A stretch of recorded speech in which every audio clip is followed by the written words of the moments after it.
Raudonieji dumbliai yra vertingas bioaktyviųjų junginių šaltinis. Jose gausu mineralų, mikroelementų ir polisacharidų, kurie prisideda prie odos drėgmės balanso palaikymo bei epidermio barjero funkcijos stiprinimo.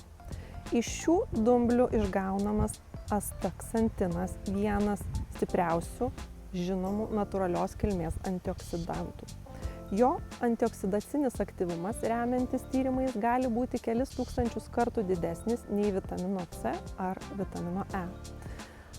Astaksantinas mažina oksidacinį stresą odoje, apsaugo ląsteles nuo ultravioletinės spinduliuotės sukeliamos žalos, slopina kolageno skaidinimo procesus bei palaiko odos elastingumą.